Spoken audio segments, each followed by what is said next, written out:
Questão OBA de 2020 do nível 3. Então vamos resolver a questão.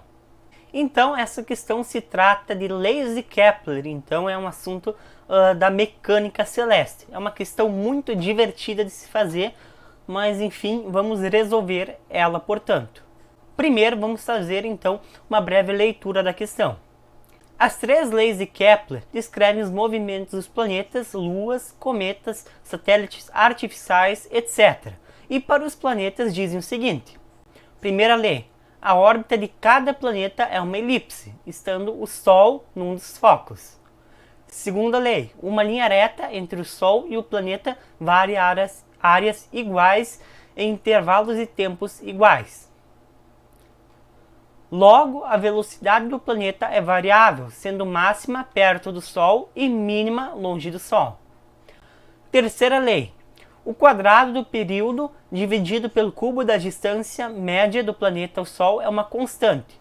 Ou seja, então temos essa equaçãozinha aqui, que não será útil na questão, mas também para os níveis mais avançados é de fundamental importância saber. Então vamos dar uma breve revisada de cada lei.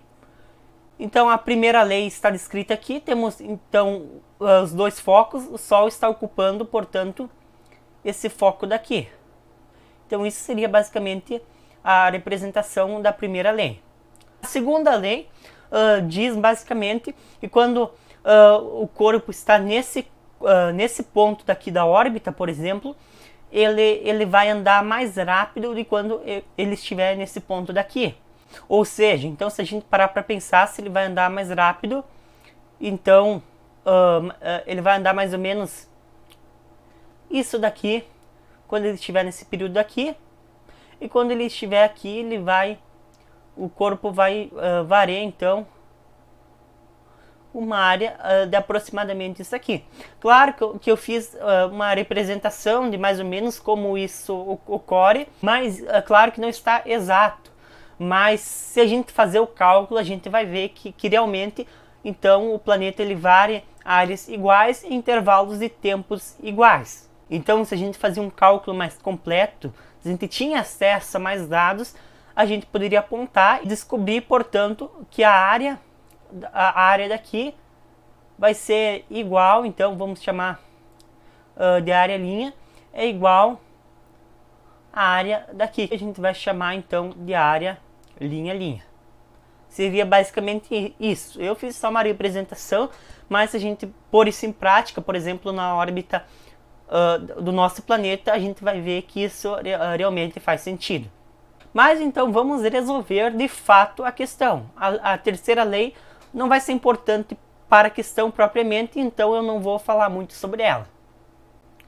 Pergunta 9 diz o seguinte: a figura mostra a órbita da Terra exageradamente achatada, pois ela é quase circular. F1 e F2 são os focos elipse, estão exageradamente separados. Suponha que o Sol está em F1. A Terra se move na sequência ABCD. Assinale a alternativa correta em cada item.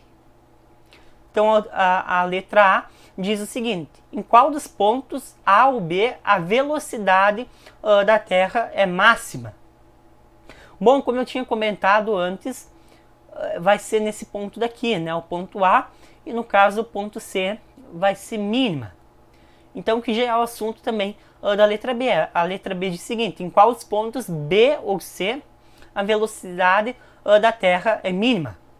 Então se a gente parar para pensar entre o A e o B, vai ser, portanto, nesse ponto daqui, o ponto A. Então aqui a alternativa correta é A. Já na B, em qual dos pontos B ou C a velocidade então, do nosso planeta é mínima? No caso é B ou C, você teria que interpretar então aqui a representação, então seria a letra C, a alternativa C. C. Se o Sol está em F1, que já está então representado aqui, o que existe em F2? Existe outra estrela ou existe nada? Bom, a estrela do nosso sistema é o Sol, não existe outra estrela. Existe então em outros sistemas até sistemas binários com mais uma estrela, e no caso esse foco pode estar ocupado. Mas no caso do sistema solar, a única estrela é o nosso Sol, que ocupa, portanto, um dos focos. Então aqui você teria que marcar nada. A letra D a gente já vê que envolve buraco negro, então a gente já consegue matar meio de cara. Mas então ela diz o seguinte: o que existe exatamente no centro geométrico da elipse? Então o que seria o centro geométrico? Então você teria que traçar mais ou menos isso daqui. Seria então no meio, portanto, dos focos. Isso a gente tem uma outra definição para isso, mas para o nível 3 não é importante você saber exatamente isso. Mas só observando essa representação você já saberia que não teria nada. Se a gente parar para pensar, até a outra alternativa já era meio absurda, então não teria muito dificuldade em saber que a alternativa correta seria nada. A letra E diz o seguinte: a velocidade da Terra é crescente quando se aproxima de A ou B. Bom, então está admitindo no caso que a velocidade então se dá nesse sentido, então no sentido anti-horário. Então era só para parar para pensar, analisar um pouco a representação, e não teria também muita dificuldade em você perceber que a alternativa correta seria então se aproximando de A. Portanto, a alternativa correta A.